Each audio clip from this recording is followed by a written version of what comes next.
السلام علیکم ورحمۃ اللہ وبرکاتہ۔ معاملات رسول صلی اللہ علیہ وسلم۔ ثابت قدمی کے ساتھ منتظر رہا، بے شک خدا کا وعدہ سچا ہے، اور ثابت قدم رہ کر منتظر رہو یہاں تک کہ خدا ہمارے درمیان فیصلہ کر دے۔ اور صبر کرنے والے، ثابت قدمی دکھانے والے مصیبت میں اور نقصان میں اور لڑائی کے وقت وہی ہیں جو سچ بولیں اور وہی پرہیزگار ہیں۔ اہل قریش نے اپنے اہل و اقارب سے قطع رحمی کر کے جہالت کا ثبوت دیا۔ دین قطع رحمی کے بجائے صلہ رحمی کا درس دیتا ہے۔ ارشاد ربانی ہے، تم میں سے جو لوگ صاحب فضل اور صاحب مال ہیں، وہ اس بات کی قسم نہ کھا بیٹھیں کہ اپنے رشتہ دار، مسکین اور مہاجر کی سبیل اللہ مدد نہ کریں گے، اور قرابت والوں کو اس کا حق ادا کرو۔ ایک دفعہ ایک شخص نے رسول اللہ صلی اللہ علیہ وسلم سے پوچھا، مجھے کوئی ایسی بات بتائیے جو مجھے جنت میں لے جائے۔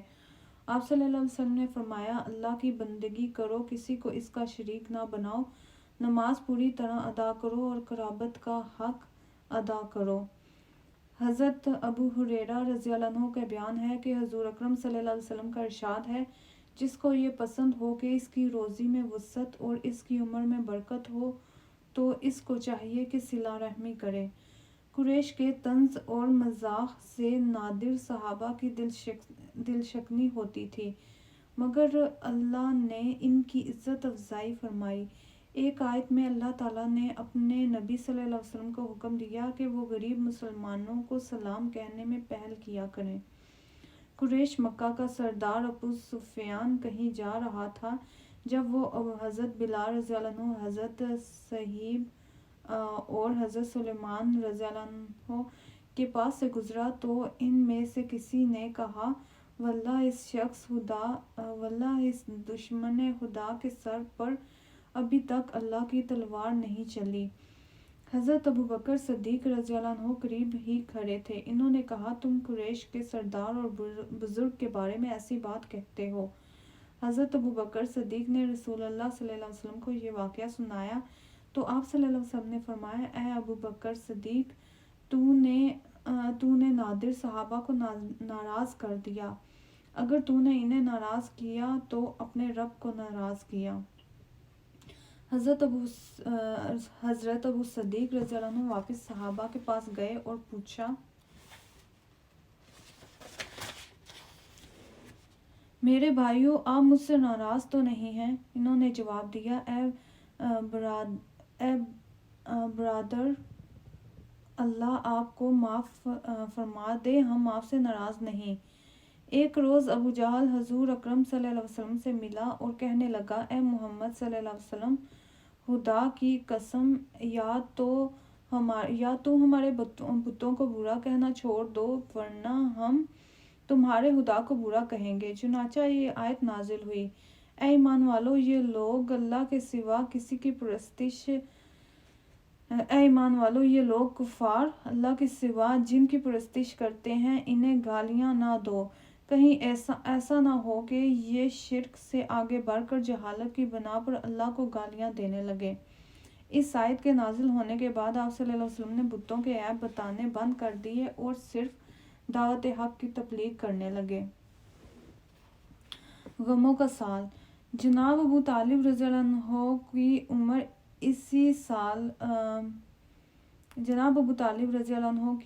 اسی سال ہوئی تو وہ سخت بیمار ہو گئے۔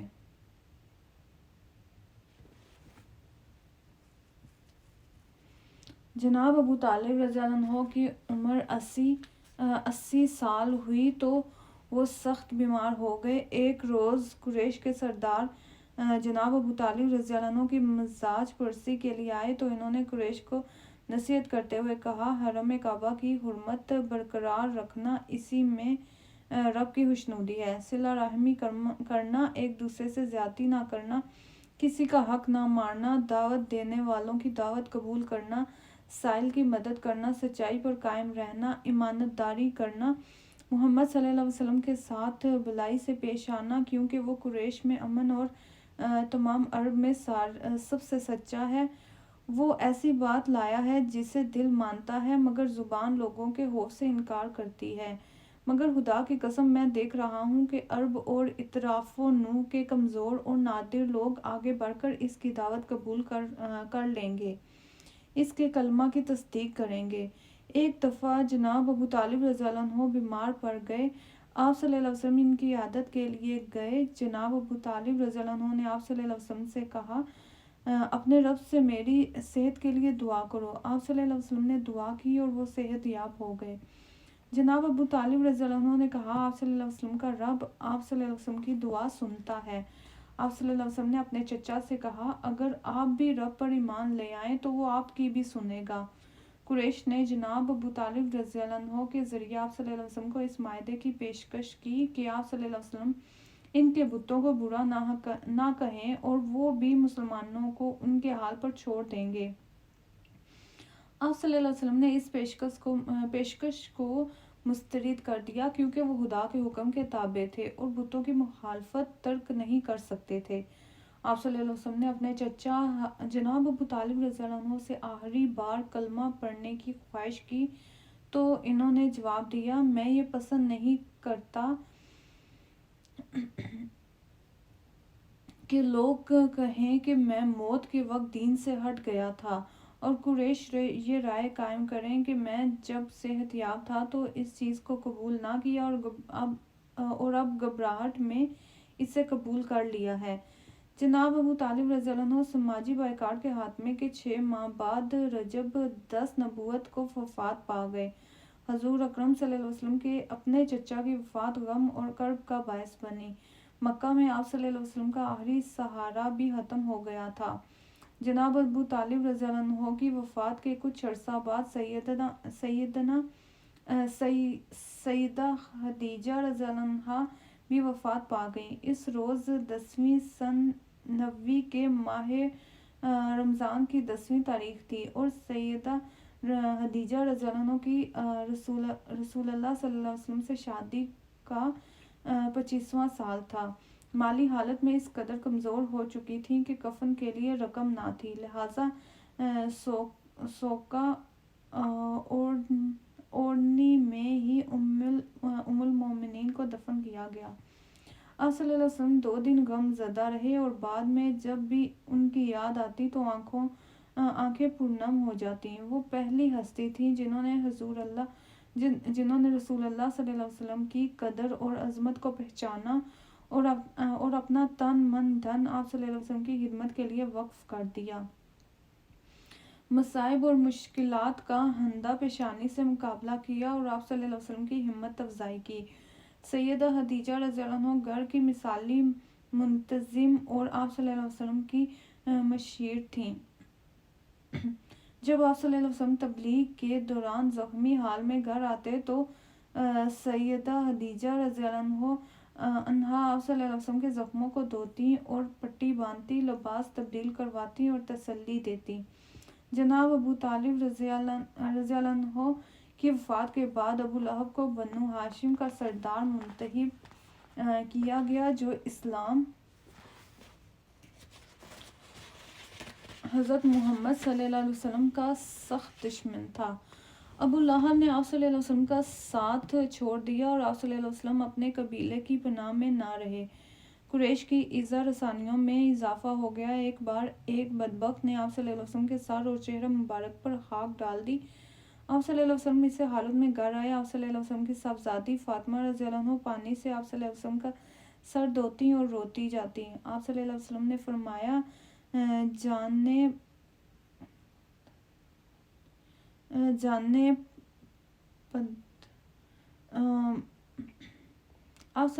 فرمایا، مت رو، خدا تیرے باپ کو بچا لے گا۔ حضرت ابوبکر صدیق رضی اللہ عنہ نے اسلام کی خاطر نہ صرف مالی قربانی دی بلکہ جسمانی اذیت بھی برداشت کی۔ ایک روز ایک سنگ دل نے حضرت ابوبکر رضی اللہ عنہ کو بری طرح زد و کوب کیا اور شدید زخمی کر دیا۔ ان کے قبیلے کے لوگ انہیں بے ہوشی کی حالت میں چادر میں لپیٹ کر گھر لے آئے۔ جب وہ ہوش میں آئے تو حضور اکرم صلی اللہ علیہ وسلم کے بارے میں پوچھنے لگے۔ جب ان کو کھانا دیا گیا تو انہوں نے یہ کہہ کر کھانا کھانے سے انکار کر دیا کہ جب تک حضور اکرم صلی اللہ علیہ وسلم کی زیارت نہ کر لوں نہ کھاؤں گا نہ پیوں گا۔ ام جمیل حضرت ابوبکر صدیق رضی اللہ عنہ کو سہارا دے کر ابن ارقم کے گھر لائیں اور آپ صلی اللہ علیہ وسلم سے ملاقات کروائی۔ حضرت خدیجہ رضی اللہ عنہ کی رخلت کے بعد گھر کی دیکھ بھال کرنے والا کوئی نہ تھا۔ آپ صلی اللہ علیہ وسلم نے حضرت ابوبکر رضی اللہ عنہ کی صاحبزادی حضرت عائشہ سے نکاح کر لیا۔ حضرت عائشہ رضی اللہ عنہ کی منگنی مطعم بن عدی کے بیٹے سے ہو چکی تھی۔ آپ صلی اللہ علیہ وسلم کا پیغام ملنے پر حضرت ابوبکر رضی اللہ عنہ مطعم بن عدی کے گھر گئے اور اپنی بیٹی کے رشتے کے بارے میں دریافت کیا۔ مطعم نے اپنے بیٹے کی شادی مسلمان خاتون سے کرنے سے انکار کر دیا۔ اس روایت سے اندازہ ہوتا ہے کہ حضرت عائشہ رضی اللہ عنہا کی عمر شادی کے قابل تھی۔ حضرت عائشہ رضی اللہ عنہا سے نکاح 13 قبل از ہجرت مارچ 622 میں ہوا۔ 500 درہم حق مہر ادا کیا گیا۔ آپ صلی اللہ علیہ وسلم کے حضرت عائشہ رضی اللہ عنہا سے نکاح کے بعد رخصتی نہ ہوئی اور ہجرت کے 2 سال بعد اپریل 624 میں اس فرض کی ادائیگی کی گئی۔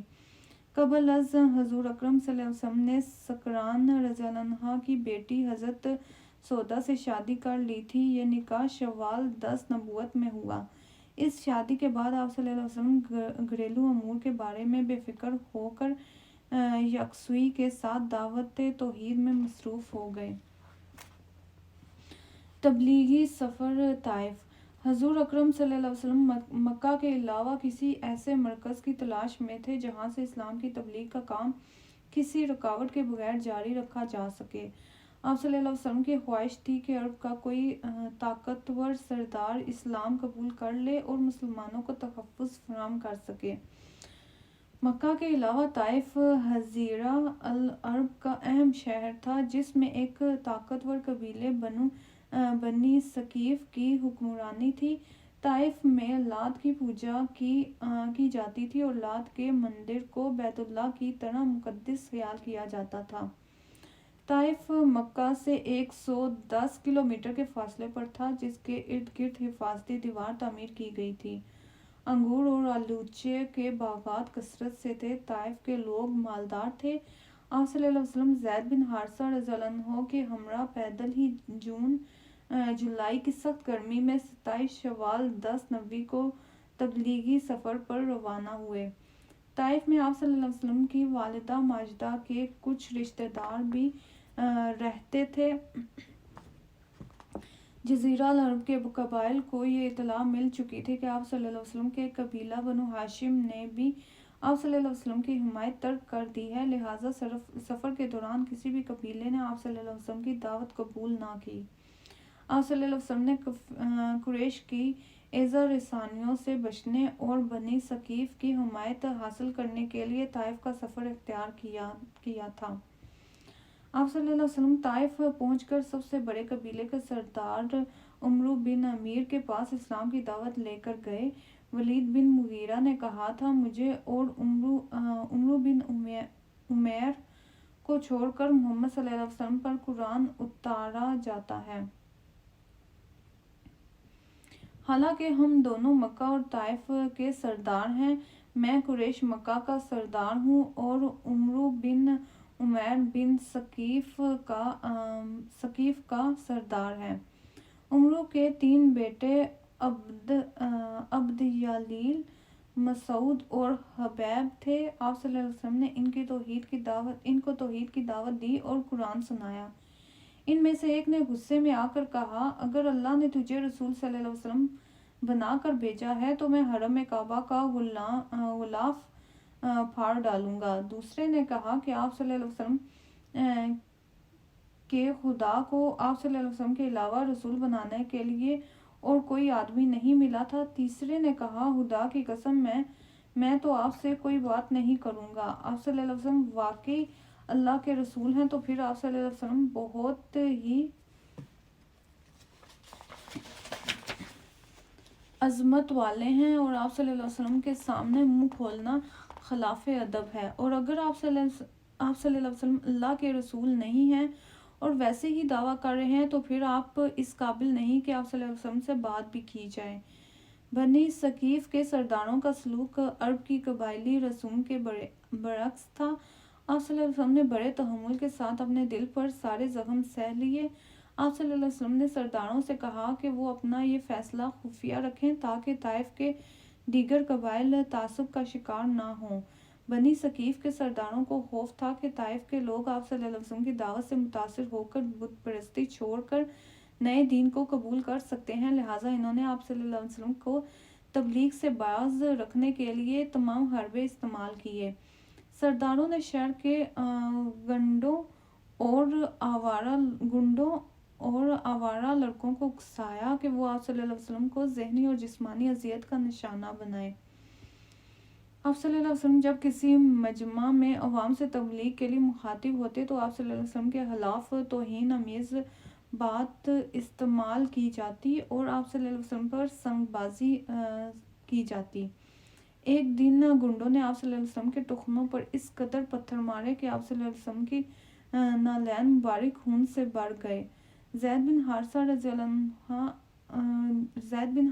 عنہ کے بازوؤں اور سر پر زخم آئے۔ آپ صلی اللہ علیہ وسلم طائف کے باہر انگوروں کے ایک باغ میں تشریف لے گئے اور انگور کی ایک شاخ کے نیچے بیٹھ گئے۔ آپ صلی اللہ علیہ وسلم کا جسم مبارک زخموں سے چور تھا۔ آپ صلی اللہ علیہ وسلم نے بوجھل دل کے ساتھ یہ دعا فرمائی: اے میرے رب، میں اپنی طاقت کی ناتوانی، اپنی قوت عمل کی کمی اور لوگوں کی نگاہوں میں اپنی بے بسی کا ذکر آپ کی بارگاہ میں کرتا ہوں۔ اے رحیم اور رحمان، آپ کمزوروں کے رب ہیں، آپ میرے بھی رب ہیں۔ آپ مجھے کس کے حوالے کرتے ہیں؟ ایسے لوگوں کے حوالے جو ترش روی سے پیش آتے ہیں۔ کیا کسی دشمن کو آپ نے میری قسمت کا مالک بنا دیا ہے؟ اگر آپ مجھ سے ناراض نہیں تو مجھے ان تکالیف کی کچھ پرواہ نہیں۔ پھر آپ کی طرف سے عافیت اور سلامتی میرے لیے زیادہ دلکش ہے۔ میں پناہ مانگتا ہوں آپ کی ذات کے نور کے ساتھ کہ جس سے تاریکیاں روشن ہوتی ہیں اور دنیا اور آخرت کے کام سنور جاتے ہیں۔ میں آپ کی رضا طلب کرتا رہوں گا یہاں تک کہ آپ راضی ہو جائیں۔ آپ کی ذات کے بغیر نہ میرے پاس کوئی طاقت ہے اور نہ کوئی قوت ہے۔ اللہ تعالیٰ نے اپنے محبوب کی دعا سن لی۔ فرشتے آپ صلی اللہ علیہ وسلم کے پاس حاضر ہوئے اور کہا کہ اگر اجازت ہو تو طائف کی وادی پر پہاڑوں کو الٹ دیا جائے۔ آپ صلی اللہ علیہ وسلم نے اجازت نہ دی۔ زید بن حارثہ رضی اللہ عنہ نے زخمی منظر دیکھ کر آپ صلی اللہ علیہ وسلم سے کہا: خدا سے ان لوگوں کے بارے میں بدعا کریں۔ آپ صلی اللہ علیہ وسلم نے فرمایا: میں ان لوگوں کے لیے کیوں بدعا کروں؟ اگر یہ لوگ خدا پر ایمان نہیں لائے تو انشاءاللہ ان کی نسلیں ضرور خدائے واحد پر ایمان لائیں گی۔ ایک بار حضرت عائشہ رضی اللہ عنہا نے دریافت کیا: یا رسول اللہ صلی اللہ علیہ وسلم، آپ پر احد کے دن سے بھی سخت دن کوئی گزرا ہے؟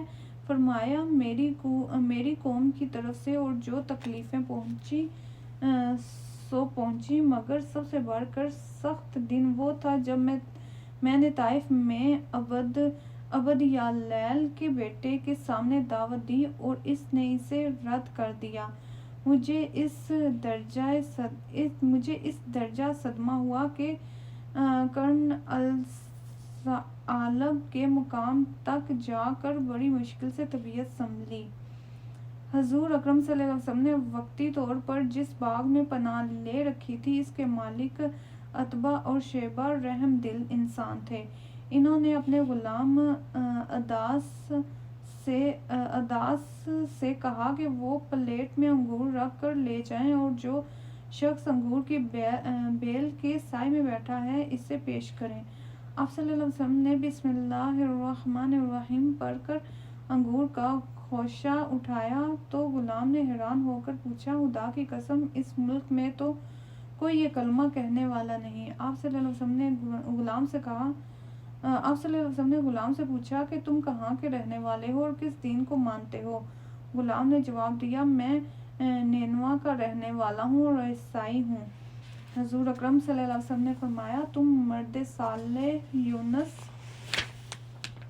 علیہ السلام بن متی کی بستی کے رہنے والے ہو۔ غلام کی حیرانی مزید بڑھ گئی۔ اس نے پوچھا، آپ صلی اللہ علیہ وسلم یونس علیہ السلام بن متی کو کیسے جانتے ہیں؟ آپ صلی اللہ علیہ وسلم نے فرمایا، میں اللہ کا نبی ہوں اور یونس علیہ السلام بھی اللہ کے نبی تھے۔ یہ بات سنتے ہی غلام نے آپ صلی اللہ علیہ وسلم کے سر، ہاتھ اور پاؤں کو چوم لیا۔ اتباع اور شیبہ یہ منظر دیکھ رہے تھے۔ انہوں نے اپنے غلام سے آپ صلی اللہ علیہ وسلم کے دست مبارک چومنے کا سبب پوچھا تو عداس سے کہا کہ ان سے بہتر روئے زمین پر اور کوئی شخص نہیں ہے۔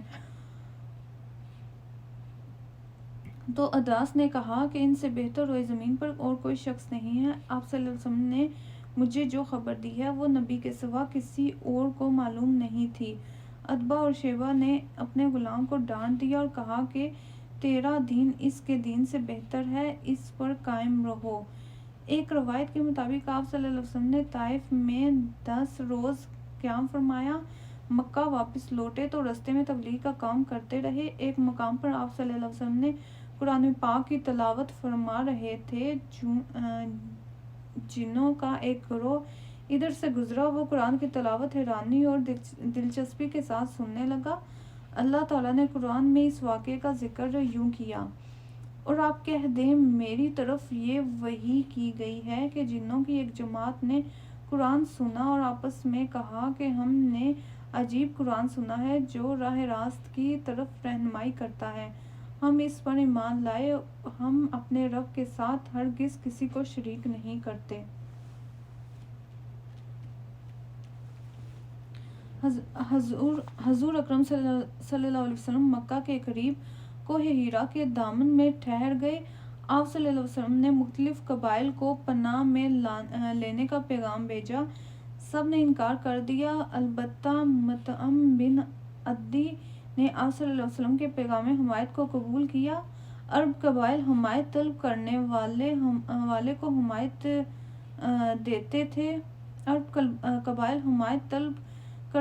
حمایت دیتے تھے چاہے حمایت طلب کرنے والا دشمن ہی کیوں نہ ہو۔ مطعم بن عدی نے اپنے بیٹوں اور قبیلوں کے لوگوں کو ہتھیاروں سے مسلح کر کے بیت اللہ کے گرد جمع کر لیا اور آپ صلی اللہ علیہ وسلم کو مکہ تشریف لانے کا پیغام بھیجا۔ آپ صلی اللہ علیہ وسلم زید بن حارثہ رضی اللہ عنہ کے ہمراہ مکہ پہنچ گئے۔ مطعم بن عدی نے اعلان کیا کہ اس نے حضور اکرم صلی اللہ علیہ وسلم کو پناہ دی ہے۔ مطعم کے مسلح آدمیوں نے آپ صلی اللہ علیہ وسلم کو ان کے گھر پہنچایا۔ آپ صلی اللہ علیہ وسلم نے مطعم کے اس سلوک کو کبھی فراموش نہ کیا۔ جب بدر میں کفار مکہ قید ہو کر آپ صلی اللہ علیہ وسلم کے حضور پیش ہوئے اور حضرت جبیر بن مطعم نے آپ صلی اللہ علیہ وسلم سے چند قیدیوں کی رہائی کے لیے درخواست کی تو آپ صلی اللہ علیہ وسلم نے فرمایا، اگر مطعم بن عدی زندہ ہوتا پھر مجھ سے ان لوگوں کے بارے میں سفارش کرتا تو میں اس کی خاطر ان سب کو چھوڑ دیتا۔ طائف کا تبلیغی سفر انتہائی دشوار، صبر آمیز اور اذیت ناک تھا۔ آپ صلی اللہ علیہ وسلم نے بڑی استقامت اور مستقل مزاجی کا مظاہرہ کیا اور اللہ کی راہ میں ہر قسم کے مصائب اور تکالیف برداشت کرنے کا سبق دیا۔